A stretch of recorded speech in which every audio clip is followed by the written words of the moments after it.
Hello students, हम discuss कर रहे हैं एंजाइम काइनेटिक्स और इन्हीं लेक्चर्स की सीरीज में हमने दो मेन इक्वेशन डिस्कस कर ली है, Michaelis Menten equation and Lineweaver Burk equation. ठीक है, दोनों ही इक्वेशन से हमें क्या पता लगा था कि ये इक्वेशन केवल वहीं पे अप्लाई होती है जहाँ पे वन सबस्ट्रेट होता है, यानी कि कोई अगर रिएक्शन हो रही है और उसमें केवल एक ही सबस्ट्रेट है इन्वॉल्व, तो ये इक्वेशन काम कर जाएंगी। इन इक्वेशन के थ्रू हम एंजाइम काइनेटिक्स का पता लगा सकते हैं। यानी कि एंजाइम काइनेटिक्स क्या था कि कोई भी एंजाइम किसी रिएक्शन में आके कैसे रिएक्शन के रेट में चेंज ला रहा है ना। एंजाइम का काम तो यही होता है ना। तो ये तो हमारा ये पॉइंट था कि भाई ये केवल एक सबस्ट्रेट में है। जैसे अभी हमने बोला, जो हमने पहले पढ़ा हुआ है उसे देखो, एंजाइम है, सबस्ट्रेट से मिलेगा, एंजाइम सबस्ट्रेट कॉम्प्लेक्स बनेगा और इससे क्या बन जाएगा, प्रोडक्ट बनेगा और आपका एंजाइम बाहर निकल जाएगा। यही होती है ना रिएक्शन, वन सबस्ट्रेट रिएक्शन। यानी कि इस पूरी रिएक्शन में केवल एक ही सबस्ट्रेट है, दो तो नहीं है।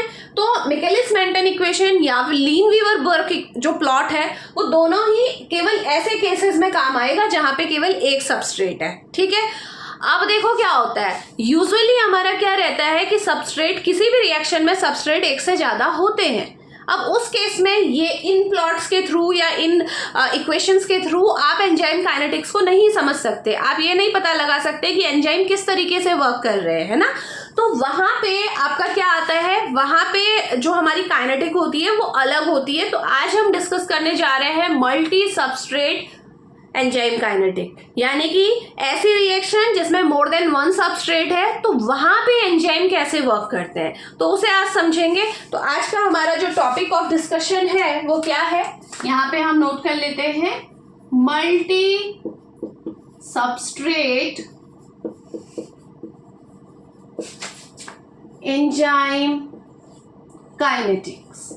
ठीक है, वन सबस्ट्रेट तो हम देख चुके हैं, उसे समझने के लिए हमारी दो इक्वेशन हमने डिस्कस कर ली हुई। कौन कौन सी, मिकेलिस मेंटन इक्वेशन और लीन वीवर बर्क प्लॉट। ठीक है, ये दोनों हमने देख ली थी, पूरा डिटेल में मैंने आपको समझा दिया है। और अब हम क्या डिस्कस करने जा रहे हैं, मल्टी सबस्ट्रेट एंजाइम काइनेटिक्स। तो यानी कि ऐसी रिएक्शन जिसमें मोर देन वन क्या है, आपका सबस्ट्रेट है। तो अब देखते हैं एंजाइम वहां पे कैसे काम करता है। चले स्टार्ट करें। तो देखो, मल्टी सबस्ट्रेट जो एंजाइम काइनेटिक्स होती है ना, ये आपकी दो तरीके से हो सकती है। सबसे पहली जो तरीका है वो है आपका सिंगल डिस्प्लेसमेंट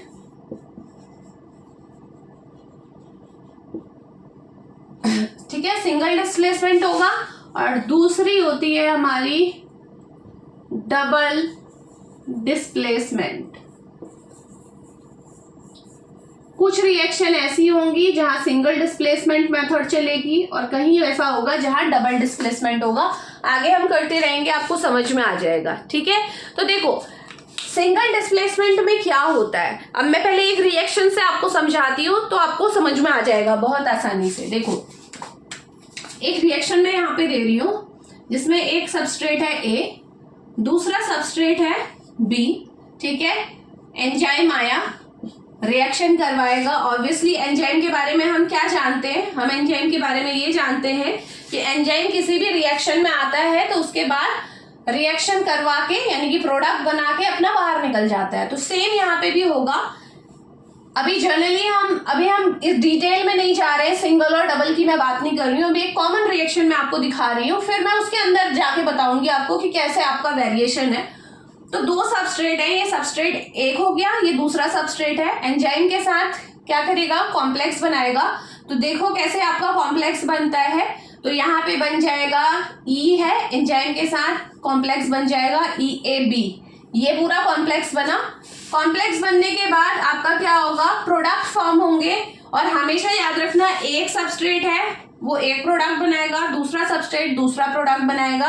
तो देखो क्या बना, एक प्रोडक्ट बना हमारा P, ठीक है, दूसरा प्रोडक्ट हमारा बना Q और E अपने आप में बाहर निकल गया। ये होती है reaction multi substrate enzyme kinetics की जो बात कर रही हूं मैं, वो रिएक्शन ऐसे होती है। अभी हम इसके डीप में जाएंगे कि भाई ये रिएक्शन हो कैसे रही है। ठीक है, उसे समझने की कोशिश करेंगे। चलिए, तो क्या हुआ, अब हम समझेंगे कि सिंगल डिस्प्लेसमेंट में ये रिएक्शन कैसे होती है, डबल डिस्प्लेसमेंट में ये रिएक्शन कैसे होती है। यहाँ तो ये समझ में आ गया ना, ए हमारा सबस्ट्रेट है, ए से कौन बना है, पी बना है, और ये हमारा सेकेंड सबस्ट्रेट है बी, बी से कौन बना है, क्यू बना है, ई एज इट इज बाहर निकल गया है। अब हम इस पूरी रिएक्शन को समझने की कोशिश करेंगे, ठीक है। तो सबसे पहले आते हैं हम सिंगल डिस्प्लेसमेंट में। तो सिंगल डिस्प्लेसमेंट जो रिएक्शन होती है उसमें ध्यान में रखना कि ये फर्दर फिर क्या होती है, आपकी डिवाइड होती है दो टाइप में, ठीक है। इसको फिर से आप डिवाइड कर सकते हो। पहली कौन सी होती है हमारी, रैंडम सीक्वेंशियल रिएक्शन, और दूसरी क्या होती है हमारी, सिंपल आप बोल सकते हैं ये क्या होगी आपकी सिक्वेंशियल, यानी कि इसे बोल सकते हैं ऑर्डर्ड सिक्वेंशियल रिएक्शन, ठीक है। रैंडम और ऑर्डर्ड, और सिंगल डिस्प्लेसमेंट को एक और नाम देते हैं, इसलिए यहाँ सिक्वेंशियल यूज हो रहा है, यहाँ पे लिख देना सिक्वेंशियल रिएक्शन, ठीक है। कहीं कहीं पे आपको सिक्वेंशियल रिएक्शन नाम भी देखने को मिलेगा। तो देखो दोनों में क्या है, अभी आपको आई थिंक नेम से ही आपको पता लग रहा होगा, रैंडम का मतलब क्या होता है, रैंडमली ऐड हो जाएगा, यानी कि रिएक्शन हो रही है, हमें पता है रिएक्शन में हमारे पास दो सबस्ट्रेट है, एंजाइम एक है लेकिन सबस्ट्रेट दो है। तो अब यहाँ पे क्या होगा, यहाँ रैंडमनेस रहेगी, आप ए को पहले डाल दो रिएक्शन में, बी को पहले डाल दो, कोई फर्क नहीं पड़ता, समझ रहे हो। इसको बोलते हैं रैंडम सीक्वेंशियल रिएक्शन। रैंडम आप कोई भी सबस्ट्रेट आप पहले डाल दीजिए, वो एंजाइम के साथ कॉम्प्लेक्स बना लेगा, फिर आप दूसरा डालेंगे, फिर वो कॉम्प्लेक्स बना लेगा और रिएक्शन प्रोसीड हो जाएगी। समझ में आ रहा है रैंडम का मतलब क्या है। तो देखो इसका एक मैं एग्जाम्पल आपको बताती हूँ। रैंडम सीक्वेंशियल का हमारे पास एक एग्जाम्पल है, हमारे पास क्रिएटिन होता है ना। क्रिएटिन जो होता है हमारा, ये कन्वर्ट होता है किसमें, फॉस्फो क्रिएटिन में, ठीक है। ये जो कन्वर्जन है ना, ये इसी का एग्जाम्पल है। तो जब क्रिएटिन फॉस्फोक्रिएटिन में कैसे कन्वर्ट होता है, मैं इसे आपको थोड़ा सा बता देती हूँ। तो इसमें होता क्या है, क्रिएटिन किसके कांटेक्ट में आता है आपका, ये करता है आपका, यहीं पे मेंशन कर देती हूँ, ठीक है, प्लस एटीपी। क्रिएटिन एटीपी से कंबाइन होगा, ठीक है, एटीपी इस रिएक्शन में इन्वॉल्व रहेगी, और ये क्या बनाएगा, फॉस्फोक्रिएटिन बनाएगा, और एडीपी बाहर निकल जाएगी, एडिनोसिन डाइफॉस्फेट, ठीक है। और यहाँ पे जो हमारा, हाँ, यहाँ पे जो एंजाइम इन्वॉल्व है वो कौन सा है, देखो इस रिएक्शन में, उस एंजाइम का नाम है क्रिएटिन काइनेज। ये हमारी एक रिएक्शन है, ठीक है, जिसमें क्रिएटिन क्या करता है, एटीपी के साथ कंबाइन होता है, ठीक है, रिएक्शन करता है, और कौन से एंजाइम की प्रेजेंस में, क्रिएटिनिन काइनेज की प्रेजेंस में फॉस्फोक्रिएटिन बनता है और एडीपी बाहर निकल जाता है। अब इस रिएक्शन में देखो, क्रिएटिन है हमारे पास, ये हो गया हमारा पहला सबस्ट्रेट, ए जिसे बोल रही ना मैं, तो क्रिएटिन पहला सबस्ट्रेट है और एटीपी है हमारा दूसरा सबस्ट्रेट, और क्रिएटिन काइनेज हमारा क्या है, एंजाइम है, ठीक है। यहाँ मैं 1 2 मेंशन कर देती हूँ सो दैट आपको पता रहे, ठीक है।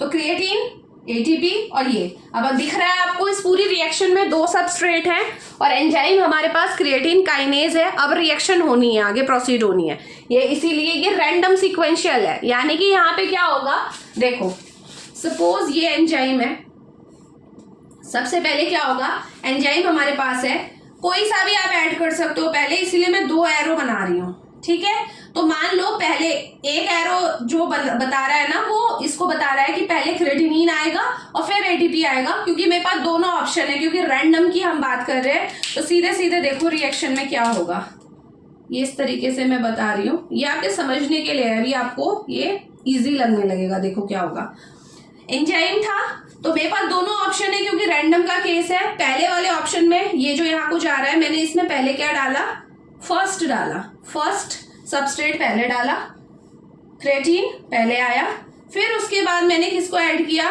एटीपी को ऐड किया रिएक्शन में, ये हुआ। यानी कि एटीपी ना लिख के मुझे सेकंड लिख देती हूँ, है ना, वो ज़्यादा बेहतर रहेगा।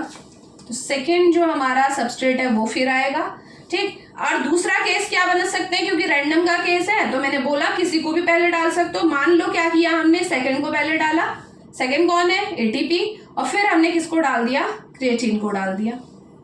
ठीक है, कर सकते हैं। रैंडम का केस है तो रैंडम में दोनों ही ऑप्शन हमारे पास बन रहे हैं, किसी भी तरीके से आप जा सकते हो रिएक्शन में। तो मैंने दोनों ही ऑप्शन करके आपको दिखा दिए हैं। तो चाहे आप ऐसे चलो चाहे आप ऐसे चलो, ठीक है, फाइनली होगा क्या, जब हमारी रिएक्शन आगे प्रोसीड होगी तो क्या बनेगा, ई क्रिएटिन है ना, तो मैं 1 2 करके मेंशन करना चाहूँ वो मैं कर सकती हूँ, अगर वैसे करना है तो वो भी हम कर सकते हैं। तो देखो क्या बनेगा, सबसे पहले कोई सा भी केस लेके चल लो। अगर ये वाले के हिसाब से किया तो मेरा जो कॉम्प्लेक्स बनेगा वो क्या बनेगा, E12, ये कॉम्प्लेक्स बनेगा। यानी कि एंजाइम के साथ पहले कौन जुड़ा है, 1 जुड़ा है, और फिर उसके बाद कौन जुड़ा है, 2 जुड़ा है। और इस तरीके से मैं अगर लेके चलती हूँ तो यहाँ पे भी क्या होगा, एंजाइम के साथ पहले 2 जुड़ जाएगा फिर 1 जुड़ जाएगा।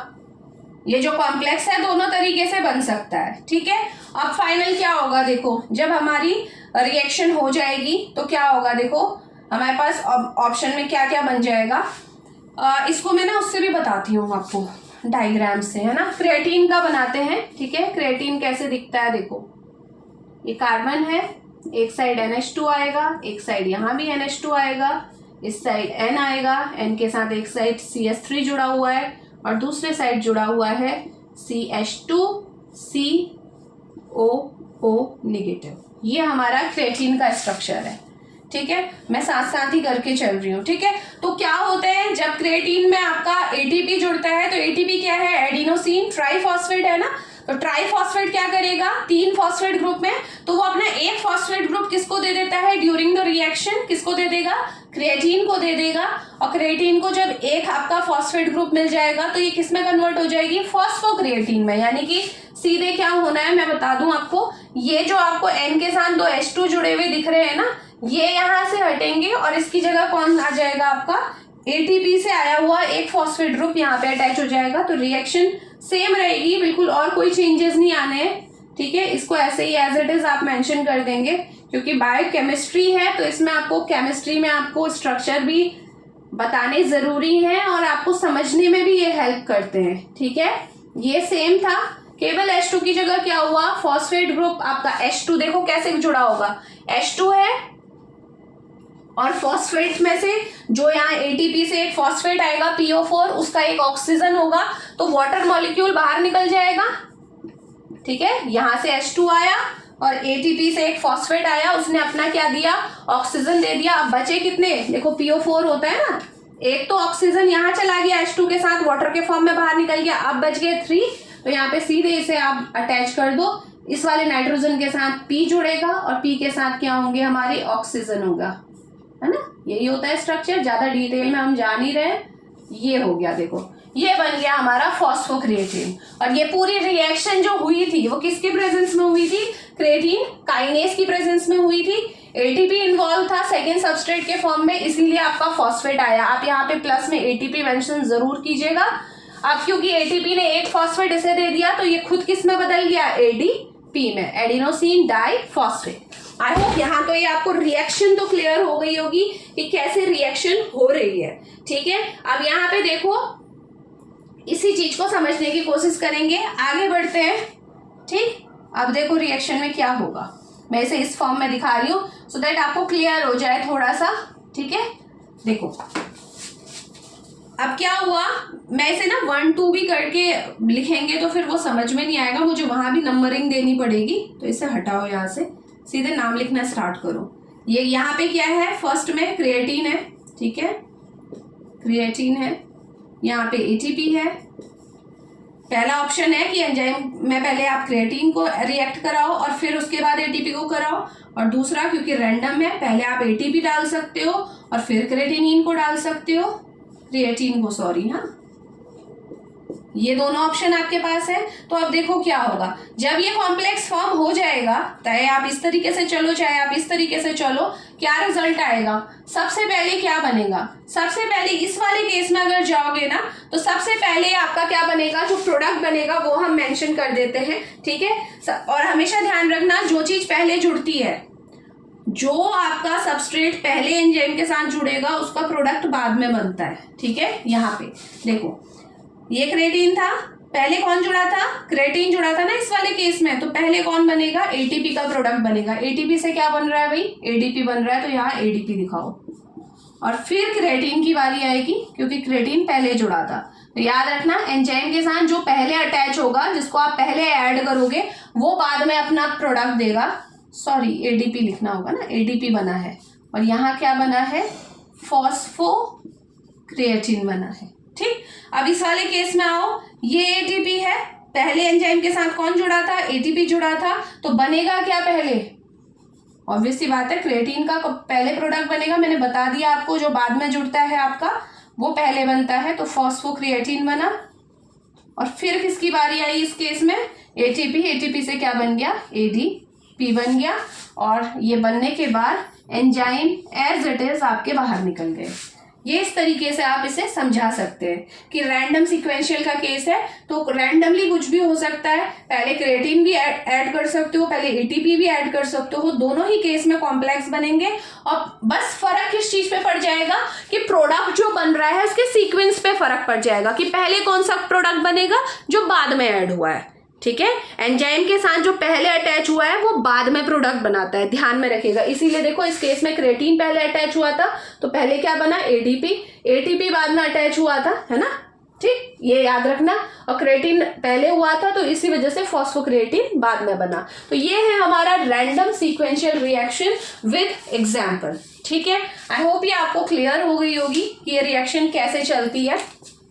ठीक है, अब हम किसकी बात करेंगे, ऑर्डर्ड सीक्वेंशियल रिएक्शन की बात करेंगे कि ये कैसे आपका काम करती है। ठीक है, चलो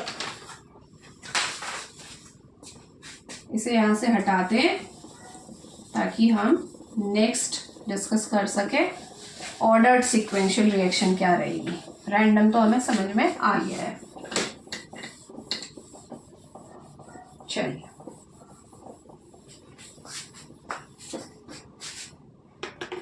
अब ऑर्डर्ड सीक्वेंशियल रिएक्शन क्या होगी, जिसमें आपका जो सीक्वेंस होगा वो फिक्स होगा, सेम रैंडम की तरह है। ठीक है, कोई डिफरेंस नहीं है, लेकिन यहाँ पे क्या होने वाला है, हमारा सीक्वेंस फिक्स रहेगा। वहां पे हमारे पास दो ऑप्शन थे ना, जिसमें हम कहते कि पहले क्रिएटिन डाल देंगे या पहले एटीपी डाल देंगे, है ना, वो अपनी मर्जी चल रही थी। ठीक है, क्योंकि रैंडम था। ऑर्डर्ड में क्या रहेगा, हमेशा इसका सीक्वेंस फिक्स रहता है ऐसी रिएक्शंस का। देखो क्या होता है, एग्जाम्पल लेते हैं, ऑर्डर्ड सीक्वेंशियल का एग्जाम्पल मैं लेके चल रही हूँ। इसका एग्जाम्पल है पायरुवेट टू लैक्टेट कन्वर्जन। ठीक है, जो हमारा पायरुवेट होता है, कहाँ पढ़ा है ये आपने, ग्लाइकोलिसिस में पढ़ा होगा, है ना।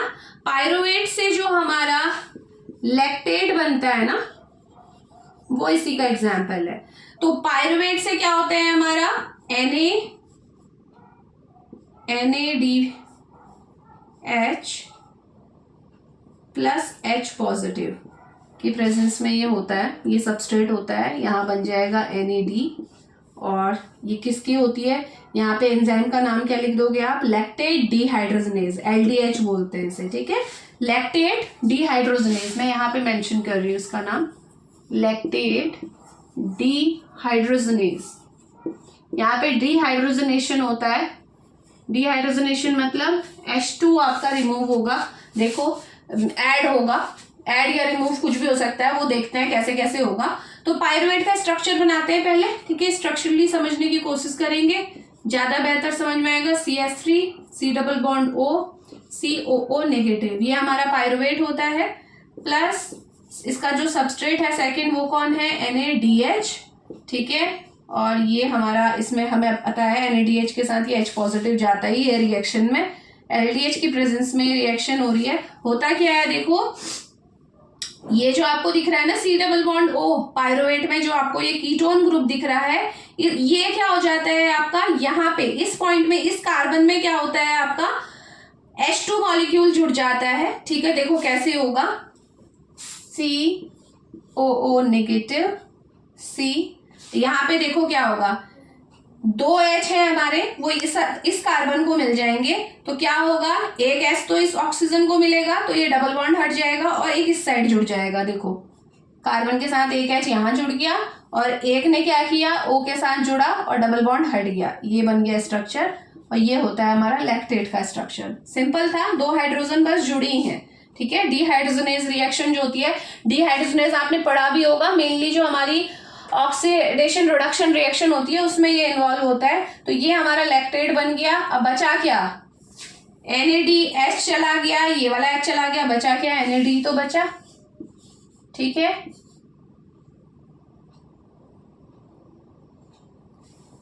तो ये हमारा क्या है, ये जो रिएक्शन है ये किसका एग्जांपल है, ऑर्डर्ड सीक्वेंशियल का है। यानी कि इस रिएक्शन में जब भी ये रिएक्शन होगी पहले हम पायरुवेट को, पहले हम किसे ऐड करेंगे, NADH को ऐड करेंगे, और फिर सेकेंड नंबर में हम पायरुवेट को ऐड करते हैं इस रिएक्शन में, ठीक है। ऐसा मत सोचना कि रिएक्शन में हमने पायरुवेट पहले लिखा है तो इसका मतलब पायरुवेट पहले ऐड होगा।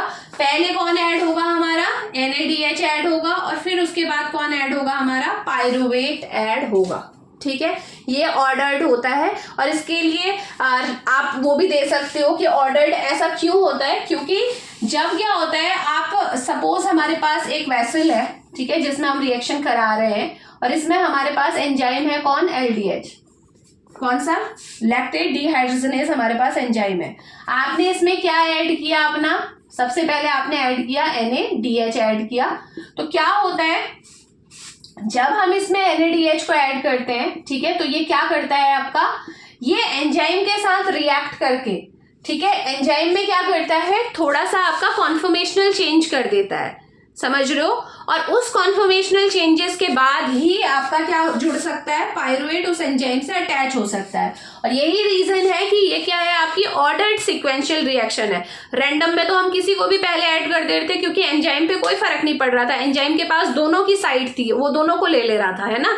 लेकिन इस केस में क्या होता है, ऑर्डर्ड सीक्वेंशियल में इस केस में होता है सिंपल कि पहले NADH जाएगा, यानी कि एक सबस्ट्रेट फिक्स होगा कि वो पहले जाएगा, वो एंजाइम के साथ जुड़ के उसमें थोड़ा बहुत आपका कॉन्फॉर्मेशनल चेंज करेगा या फिर उस साइट को ओपन कर देगा जिसके साथ आपका पायरुवेट अटैच होगा। समझ में आ रहा है, इसीलिए ये ऑर्डर्ड है, इसमें हमेशा ऑर्डर रहता है, फिक्स रहता है। तो ये रिएक्शन हुई, तो ये रिएक्शन हमेशा फिक्स होगी। अगर इसे उसी डायग्राम के थ्रू आप देखना चाहते हो तो आप इस तरीके से देख सकते हो कि इसका जो आपका रिएक्शन का वो रहेगा ना, साइड जो ऑप्शन नहीं है, रैंडम नहीं है तो कोई ऑप्शन नहीं है, एंजाइम पहले गया, फिर उसके बाद इसमें आप क्या ऐड करोगे, सबसे पहले रिएक्शन में कौन ऐड होगा, NADH ऐड होगा, उसके बाद सेकेंड कौन ऐड होगा, हमारा पायरुवेट ऐड होगा, ठीक। रिएक्शन आगे की ओर चलती जा रही है, ठीक। कुछ टाइम बाद हमारा क्या होगा, जब कॉम्प्लेक्स फॉर्म हो जाएगा उसके बाद सबसे पहले कौन बाहर निकलेगा, पायरुवेट का प्रोडक्ट। मैंने बोला था ना, जो पहले एंजाइम से अटैच होता है वो बाद में बाहर निकलता है, उसका प्रोडक्ट बाद में बनता है। तो सबसे पहले पायरुवेट, क्योंकि बाद में जुड़ा है तो पहले पायरुवेट का प्रोडक्ट बनेगा। क्या है पायरुवेट का प्रोडक्ट, लैक्टेट। पायरुवेट से क्या बना है, लैक्टेट बना है। फिर अब बारी आएगी NADH के प्रोडक्ट की, कि NADH किस में कन्वर्ट हो रहा है, NAD में। तो यहां से हमारा क्या बना, सेकेंड प्रोडक्ट बाहर निकला जो कि है NAD, और लास्ट में हमारा एंजाइम एज इट इज बाहर निकल गया। ये होगी इसकी रिएक्शन, कौन सी, ordered sequential reaction. One way है, उसमें देखा था ना आपने, दो रास्ते थे, इसमें केवल एक ही रास्ता है, इसी रूट से आपको आगे बढ़ना पड़ेगा। आपके जो सबस्ट्रेट है वो ऐड होते जाएंगे एक सीक्वेंस में, जिनका सीक्वेंस फिक्स है, और उसके बाद आपके दोनों के अपने प्रोडक्ट रेस्पेक्टिवली निकल जाएंगे। अगेन मैं बता रही हूँ, एंजाइम के साथ जो पहले बाइंड होता है उसका प्रोडक्ट बाद में निकलता है, ठीक है। देखा, पायरुवेट बाद में था ना, बाद में ऐड हुआ था तो इसका प्रोडक्ट पहले निकला, NADH पहले ऐड हुआ था, इसका प्रोडक्ट बाद में निकला, और फिर जाके एंजाइम आपका फ्री हुआ है। तो ये हमारी क्या है, सिंगल डिस्प्लेसमेंट रिएक्शन, या फिर इन्हें सीक्वेंशियल रिएक्शन भी बोलते हैं। सीक्वेंस में चला आ रहा है, ठीक है। इसमें क्या हो रहा है, एंजाइम, याद रखना, इसमें कंफ्यूज मत होना। ऑर्डर जो सीक्वेंशियल रिएक्शन है, जिसमें मैंने आपको बताया कि भाई एंजाइम में थोड़ा सा आपका कुछ चेंजेस आते हैं, साइड ओपन हो जाती है, तो वो चेंज ऐसे नहीं होते हैं कि एंजाइम अपनी फॉर्म बदल रही है, क्योंकि अभी मैं जब आपको डबल डिस्प्लेसमेंट पढ़ाऊंगी तो वहां पे आप देखोगे कि प्रोडक्ट के एंजाइम के साथ एक सबस्ट्रेट मिलके एंजाइम की कॉन्फर्मेशन को ही चेंज कर दे रहा है, उसके पूरे स्ट्रक्चर को ही चेंज कर दे रहा है, ठीक है। और फिर दूसरा जो आपका सबस्ट्रेट है वो बाइंड हो रहा है, तो दोनों में डिफरेंस है, ठीक है। तो याद रखिएगा। तो ये अभी हमारी क्या कंप्लीट हुई, आपकी सिंगल डिस्प्लेसमेंट रिएक्शन हमारी कंप्लीट हो गई है। अब हम बात करेंगे डबल डिस्प्लेसमेंट की, देखते हैं इसको कैसे समझा जाएगा, ठीक है। डबल डिस्प्लेसमेंट, थोड़ा सा ओवरव्यू तो मैंने आपको अभी दे दिया डबल डिस्प्लेसमेंट रिएक्शन का, ठीक। इंपॉर्टेंट है क्योंकि मैं बार बार आपसे बोल रही हूँ कि मेजरली जो हमारी रिएक्शन होती है कभी भी सिंगल सबस्ट्रेट, ज्यादातर केसेस में वो आपकी बाई सबस्ट्रेट या फिर मल्टी सबस्ट्रेट रिएक्शन होती है। ऐसा नहीं होता, बहुत कम केसेस में होता है कि केवल एक ही सबस्ट्रेट है, ठीक है। एक सबस्ट्रेट है तो वो तो मिकेलिस मेंटन और लीन वीवर बर्ग प्लॉट के थ्रू हम उसकी काइनेटिक देख सकते हैं कि एंजाइम कैसे काम कर रहा है। लेकिन यहाँ पे मल्टी स्टेप के, मल्टी रिएक्टेंट के लिए हम ये डिस्कस कर रहे हैं। तो अब बात करते हैं डबल डिस्प्लेसमेंट की, इसको भी हम एग्जाम्पल से समझेंगे। तो इसका एग्जाम्पल देखिए क्या है। बता तो मैंने आपको पहले ही दिया है कि भाई डबल डिस्प्लेसमेंट है, तो इसका मतलब इसमें क्या हो रहा है हमारा, हाँ, एंजाइम डिस्प्लेस होगा। एक बार एंजाइम से एक सबस्ट्रेट बाइंड होगा, प्रोडक्ट बन जाएगा, फिर दूसरा बाइंड होगा, फिर प्रोडक्ट बनेगा। जबकि आपने इससे पहले देखा था जो हमारी सिंगल डिस्प्लेसमेंट में आपने क्या देखा था कि एंजाइम के साथ पहले सबस्ट्रेट ए बाइंड हुआ, फिर सबस्ट्रेट बी भी बाइंड हो गया और उसके बाद प्रोडक्ट बने, ठीक है। और इस केस में क्या होगा, 2 बार डिस्प्लेसमेंट होगा एंजाइम का। तो देखो समझ में आ जाएगा आपको। पहले मैं इसे वैसे ही समझाती हूँ आपको। सपोज हमारे पास एक डबल डिस्प्लेसमेंट का एग्जांपल हम ले रहे हैं। हमारे पास एक सबस्ट्रेट है ए, ठीक है। तो होता क्या है, देखो सबसे पहले क्या होगा, ए जो सबस्ट्रेट है वो एंजाइम से बाइंड होगा। एंजाइम से बाइंड होने के बाद ये क्या करेगा, एंजाइम के साथ बाइंड तो हुआ, इसने एंजाइम की फॉर्म को ही चेंज कर दिया। तो अब ये ई ना रह के ई डैश हो गया और कॉम्प्लेक्स बना ए। समझ में आ गया, बाइंड तो हुआ, कॉम्प्लेक्स बनाया, लेकिन ई की फॉर्म को चेंज कर दिया। अब क्या होगा, नेक्स्ट स्टेप में क्या होगा, आपका जो रेस्पेक्टिव प्रोडक्ट है ए का पी वो बन जाएगा और हमारा एंजाइम फ्री हो जाएगा। लेकिन जो ये एंजाइम फ्री हुआ है ये क्या है आपका, क्या है, ये चेंज जो एंजाइम है इसमें चेंज आ चुके हैं, ठीक है। अब क्या होगा, देखो अब जो है ये जो ई डैश है इसके साथ दूसरा सबस्ट्रेट बी रिएक्ट करेगा। अब बी आप डालोगे रिएक्शन में, बी जो है मॉडिफाइड जो हमारा एंजाइम है उससे रिएक्ट करेगा, बन गया हमारा फिर से कॉम्प्लेक्स तैयार हो गया, ठीक है। अब क्या होगा, प्रोडक्ट बी का प्रोडक्ट भी बन जाएगा क्यू, और लेकिन जब क्यू बनेगा तो फिर ये एंजाइम वापस से अपनी पुरानी फॉर्म में आ जाएगा, ओरिजिनल फॉर्म में ई। तो समझ में आ गया तुम्हें, आई होप आ गया होगा। 2 बार डिस्प्लेसमेंट हुआ है, पहले एंजाइम ने इससे बाइंडिंग की थी, प्रोडक्ट बना दिया, फिर जो था मॉडिफाई हो गया था एंजाइम, उस मॉडिफाइड एंजाइम से दूसरे सबस्ट्रेट ने रिएक्शन की और आपका प्रोडक्ट बनाया। लेकिन प्रोडक्ट बनाने के साथ साथ ही क्या हुआ, एंजाइम अपनी पुरानी फॉर्म में वापस भी आ गया। अब वो नई रिएक्शन करवाएगा, नया और दूसरा ए आएगा उससे बाइंड होगा, इस तरीके से रिएक्शन चलती रहेगी। एंजाइम का तो यही काम है ना। दोनों में डिफरेंस समझ में आ रहा है, सिंगल डिस्प्लेसमेंट और डबल में।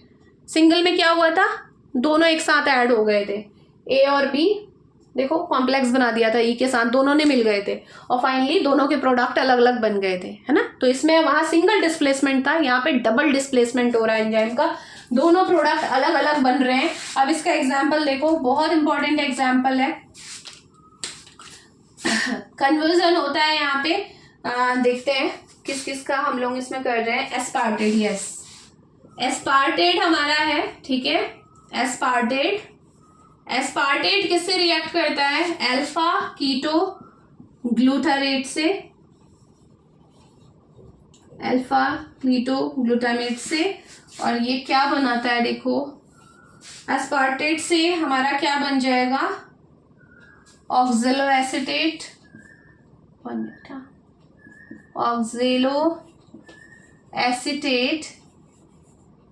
और जो ये है अल्फा कीटो ग्लूटरेट है वो किस में कन्वर्ट हो जाएगा, आपका ग्लूटामेट में कन्वर्ट हो जाएगा। ये हमारी एक रिएक्शन है, ठीक है। अस्पार्टेट की रिएक्शन हो रही है अल्फा कीटो ग्लूटरेट से और फिर कन्वर्जन हो रहा है ऑक्जेलो एसीटेट प्लस ग्लूटामेट में। और यहाँ पे जो एंजाइम काम कर रहा है उस एंजाइम का नाम है एस्पार्टेट, एस्पार्टेट अमीनो ट्रांसफरेज। नाम ही आपको बता रहा है अमीनो ट्रांसफरेज, यानी कि एंजाइम क्या करेगा, अमाइन ग्रुप को ट्रांसफर करेगा। यानी कि इस पूरी रिएक्शन में अमाइन ग्रुप ट्रांसफर होगा from one substrate to another substrate, ठीक है। देखो कैसे होती है रिएक्शन, बहुत आपको क्लियर समझ में आ जाएगा। पहले हम क्या करते हैं, जो हम हमेशा कर रहे हैं, पहले स्ट्रक्चर ही बनाते हैं। चलो एस्पार्टेट का स्ट्रक्चर बनाओ। अमीनो एसिड है, ठीक है, तो चलिए अमीनो एसिड के स्ट्रक्चर में आपको पता है क्या चीज कॉमन होती है। एक साइड आपका क्या रहेगा, NH3 पॉजिटिव। कार्बन के साथ क्या क्या जुड़ा होता है आपका एक अमीनो एसिड के स्ट्रक्चर में, NH3 पॉजिटिव।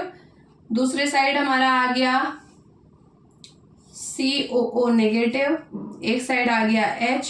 और फिर एस्पार्टेट के, ये तो कॉमन होता है ना किसी भी अमीनो एसिड में, ये स्ट्रक्चर इतना कॉमन होता है। और यहाँ पे R होता है, R की जगह कुछ भी हो सकता है। तो एस्पार्टेट के केस में क्या होता है, देखो CH2 COO नेगेटिव, ये होता है एस्पार्टेट का स्ट्रक्चर। अब आ जाओ नेक्स्ट, अल्फा कीटो ग्लूटामेट का भी बना देते हैं। अल्फा कीटो ग्लूटामेट भी, ये भी हमारा क्या है, अमीनो एसिड ही है। तो देखो यहाँ पे भी देखो NH3 पॉजिटिव COO नेगेटिव, यहाँ H, ये तो कॉमन सी बात है, हर अमीनो एसिड में होता है ये स्ट्रक्चर।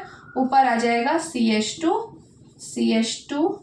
COO, ठीक है। अब इसमें क्योंकि ये अल्फा कीटो है तो ग्लूटामेट का स्ट्रक्चर मैंने बनाया है। जो बनाया है ये स्ट्रक्चर किसका है, आपका ग्लूटामेट का है।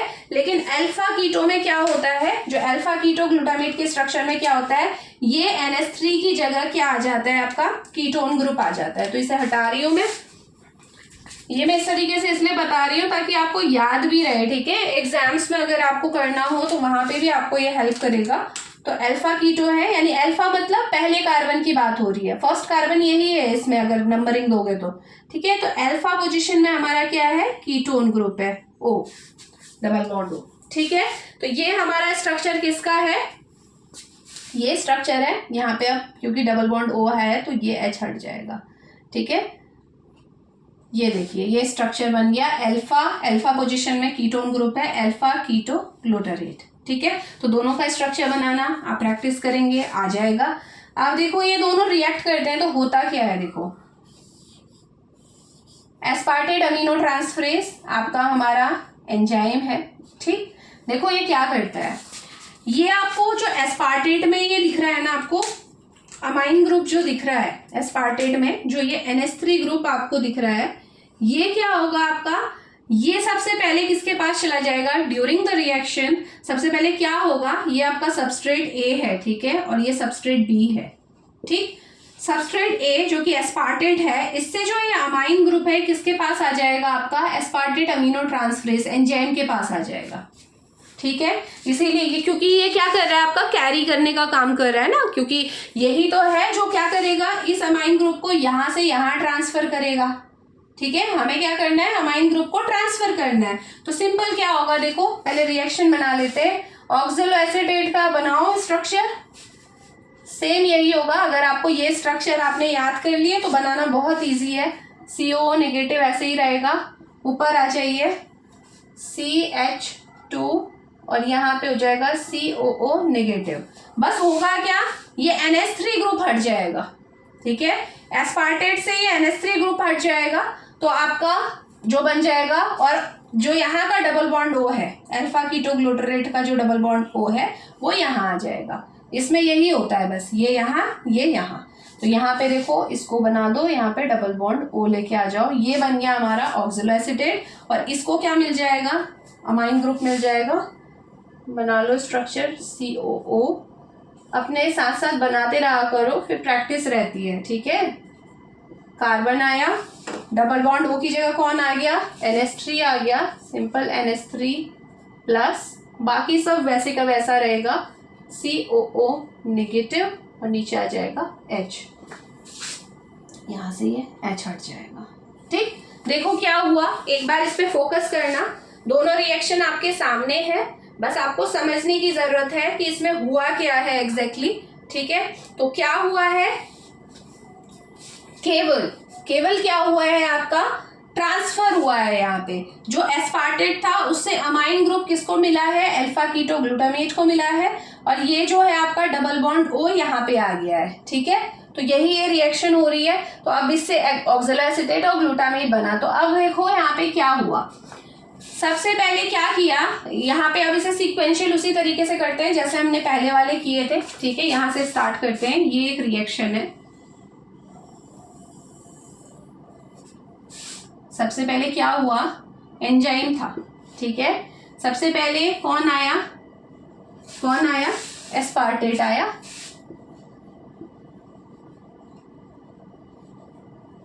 एस्पार्टेट आया।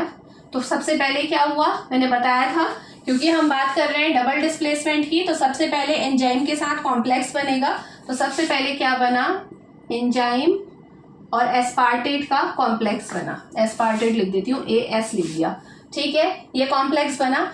जब कॉम्प्लेक्स बना उस टाइम पे एंजाइम ने अपनी फॉर्म को चेंज कर दिया। जो एंजाइम था वो क्या बन गया, ईडेस आ गया। यानी कि जो आपका एस्पार्टेट अमीनो ट्रांसफरेज जो एंजाइम है, इसमें क्या हुआ, आपका चेंज हो गया, क्योंकि इसी ने क्या किया, अमाइनो ग्रुप को कैरी किया। ठीक है, जो अमाइन ग्रुप ट्रांसफर हो रहा है ना, वो ये एंजाइम ही कैरी कर रहा है। ड्यूरिंग दिस रिएक्शन जो एंजाइम है उसके पास आ गया क्या, अमीनो ग्रुप आ गया, NH3 ग्रुप, और ये किस में बदल गया, ईडेस में कन्वर्जन हो गया इसका।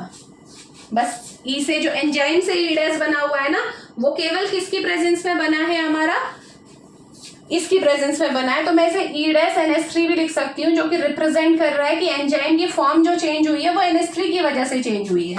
और NH3 कहाँ से मिला है, एस्पार्टेट से। एस्पार्टेट से जो NH3 है वो पहले किसे मिला, एस्पार्टेट अमीनो ट्रांसफरेज को। अब उसके बाद नेक्स्ट क्या हुआ, इस रिएक्शन में हमारा सबसे पहले क्या हुआ, जब ये रिएक्शन हुई तो सीधे प्रोडक्ट हमारा निकल गया। और इसने क्या किया, जो हमारा एंजाइम था, इसने सीधे सीधे क्या किया, ये NH3 ग्रुप जो इसे मिला था वो किसे दे दिया, आपका अल्फा कीटो ग्लूटामेट को दे दिया। और खुद किस में बदल गया, एस्पार्टेट किस में कन्वर्ट हो गया, कह रहे हैं ऑक्सिलो एसीटेट में कन्वर्ट हो गया। ठीक है, इतना क्लियर है। पहले एस्पार्टेट आया, एस्पार्टेट क्या करेगा, आपका ऑक्सिलो एसीटेट में कन्वर्ट हो गया। एस्पार्टेट से किसका, एसीटेट, सॉरी, ठीक हो गया। अब नेक्स्ट क्या हुआ, अब इस पॉइंट पे जब हमारा ऑक्सिलो एसीटेट बन गया था, अब क्या होगा, जो ईडेस था वो भी फ्री हो जाएगा। यानी कि नेक्स्ट हमारे पास क्या आ जाएगा, ईडेस फ्री फॉर्म में आ गया जब ये रिएक्शन हो गई। अब इसके बाद सेकेंड सबस्ट्रेट आपका रिएक्शन में आ जाएगा। और सेकेंड सबस्ट्रेट कौन है, देखो, alpha keto glutamate. Alpha keto glutamate ये आ गया रिएक्शन में। अब जैसे ही अल्फा कीटो ग्लूटामेट हमारा रिएक्शन में आया तो क्या बनेगा, आपका वही बात होगी, ईडेस और अल्फा कीटो जो ग्लूटामेट है उसका कॉम्प्लेक्स बन गया। ठीक है, ये जब कॉम्प्लेक्स बनेगा तो फाइनली क्या होगा, हमारा प्रोडक्ट बन जाएगा। प्रोडक्ट कौन सा बनेगा भाई, ग्लूटामेट, है ना। ये बन गया हमारा ग्लूटामेट। और हमारा अब जो एंजाइम है ईडस में रह के यहाँ पे किस फॉर्म में बाहर निकलेगा, ई के फॉर्म में बाहर निकलेगा। ये पूरा सीक्वेंस ऑफ रिएक्शन है जो यहाँ पे होने वाला है। ठीक है, इसे आप ऐसे बना लेना, रिवर्सिबल रिएक्शन दिखा देना। यहाँ पे भी आप इसे रिवर्सिबल दिखा देना कि फाइनली हुआ क्या, एंजाइम ने फॉर्म चेंज की। देखो, NH3 लिया, एस्पार्टेट से NH3 लिया और अपनी फॉर्म चेंज कर दी, ईडेस NH3 में कन्वर्ट हो गया। ठीक है, आगे बढ़ा, प्रोडक्ट दिया इसने, और फिर ये एंजाइम की मॉडिफाइड फॉर्म हमें मिली। इस मॉडिफाइड फॉर्म से हमारे सेकेंड सबस्ट्रेट ने एंट्री ली तो क्या हुआ, आपका कॉम्प्लेक्स बना और हमारा प्रोडक्ट बाहर निकला और जो एंजाइम था वो अपनी पुरानी फॉर्म में आ गया। तो अगर आपको यहाँ पे आप इस कॉन्सेप्ट को समझ जाते हैं तो ये समझना बहुत इजी है। ये तो केवल रिएक्शन है जो किसके लिए है, अपने आंसर को और ज़्यादा इफेक्टिव बनाने के लिए है। ठीक है, ये रिएक्शन अगर आप समझते हैं तो आप अगर अटेम्प्ट करते हैं तो ये आपको ज़्यादा बेहतर समझ में आएगी। तो आई होप आपको ये क्लियर हो गया होगा कि सिंगल डिस्प्लेसमेंट और डबल डिस्प्लेसमेंट में क्या डिफरेंस है। ठीक है, सिंगल डिस्प्लेसमेंट में क्या हो रहा है, एंजाइम एक ही बार डिस्प्लेस हो रहा है, एंजाइम के साथ दोनों के दोनों सबस्ट्रेट आके बाइंड हो जा रहे हैं और अपना रेस्पेक्टिव प्रोडक्ट बाहर बना के एंजाइम को फ्री कर दे रहे हैं। जबकि डबल डिस्प्लेसमेंट में क्या हो रहा है कि पहले एक सबस्ट्रेट आ रहा है, एंजाइम के साथ बाइंड हो रहा है, एंजाइम को मॉडिफाई कर दे रहा है और फिर जाके वो मॉडिफाइड फॉर्म और प्रोडक्ट बन जा रहा है। फिर वो जो मॉडिफाइड फॉर्म ऑफ एंजाइम है जो कि अब फ्री हो चुकी है, वो सेकेंड सबस्ट्रेट से बाइंड हो रही है, प्रोडक्ट बन रहा है, और अब जो एंजाइम बाहर निकलेगा वो हमारा ओरिजिनल एंजाइम होगा, वो मॉडिफाइड नहीं होगा। ठीक है, तो ये इस तरीके से ये पूरी रिएक्शन हुई है। ये रिएक्शन को आप याद रखिए, वाया स्ट्रक्चर अगर याद रखेंगे वो ज़्यादा बेहतर रहेगा। केवल रिएक्शन में कुछ नहीं हुआ है, केवल ये ग्रुप हमारे ट्रांसफर हुए हैं। जो अमाइन ग्रुप है आपका NH3 है, अमीनो ट्रांसफरेज नाम दिया हुआ है। समझ जाइए कि यहाँ पे क्या हो रहा है, अमाइन ग्रुप का ट्रांसफर हो रहा है। ठीक है, एस्पार्टेट से किसको मिल रहा है, आपका अल्फा कीटो ग्लूटामेट को मिल रहा है और दोनों की फॉर्म इस तरीके से चेंज हो जा रही है। एट द सेम टाइम जो डबल बॉन्ड ओ है वो इसे भी मिल रहा है, लेकिन अभी हमारा जो हम डिस्कशन को इतना ज़्यादा बढ़ाना नहीं चाहते रिएक्शन के थ्रू, तो नहीं तो आगे भी हम रिएक्शन को इसके बारे में और बात कर सकते थे, लेकिन अभी फिलहाल के लिए हम इतना ही कंसाइज वे में इसे पढ़ेंगे। तो आई होप ये आपके समझ में आ गया होगा। तो ये थी मल्टी सबस्ट्रेट एंजाइम काइनेटिक्स। तो सिंगल सबस्ट्रेट एंजाइम काइनेटिक्स हमने कर ली थी, आज हमने मल्टी सबस्ट्रेट एंजाइम काइनेटिक्स को भी समझ लिया है। और अब नेक्स्ट लेक्चर में हम एंजाइम इनहिबिशन के बारे में पढ़ेंगे। ठीक है, मिलते हैं नेक्स्ट लेक्चर में। Thank you so much.